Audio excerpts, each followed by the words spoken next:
Hey folks, welcome back to Ndaba Africa. Today is the 11th of January 2021. And I can confirm, in fact, that Amazon Web Services has violated their contractual obligations to Parler. At least I believe that's the case. They have a contract, don't they? I'll let this be decided amongst courts and lawyers, assuming the courts aren't captured. But Amazon Web Services has suspended access to their servers to Parler on a specious basis, a fraudulent false claim attacking Parler and tens of millions of Parler users attempting to silence free speech because they don't like the fact that Parler allowed Donald Trump to open an account there after he'd been in a coordinated effort by tech titans to destroy the reputation and silence Donald Trump. Again, folks not paying attention, not a big fan of Donald Trump. It's just not here defending Donald Trump, but I am defending free speech and market collusion.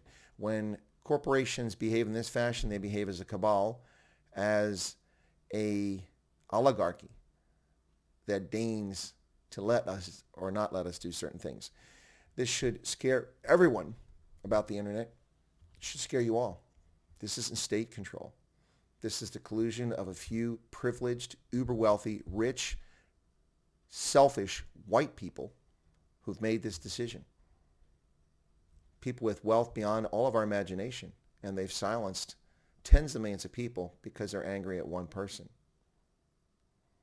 I don't buy into their fraudulent claims about Parler being used to organize a violent overthrow or insurrection, all that bullshit. They were silent while Twitter and other platforms like Facebook were used all last summer for armed insurrections in our urban cities across this country when a self-declared autonomous zone appeared in Seattle.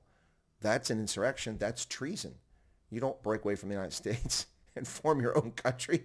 We saw this happen during the Civil War, and we fought a war in which over 500,000 Americans lost their lives to restore the Union.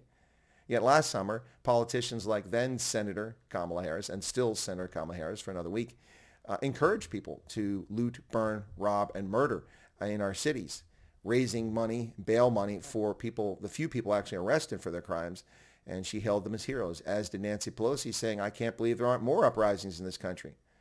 Wow. Wow. No censorship from any of the tech titans for that drivel and nonsense and incitements to violence. Anyway, folks, if you're not concerned, you should be concerned. This is a very dark day indeed, and one that will be remembered. Now what happens to Amazon? You do realize that tens of millions of people shop at your website and read your crappy newspaper, Jeff Bezos. What do you think is going to happen now?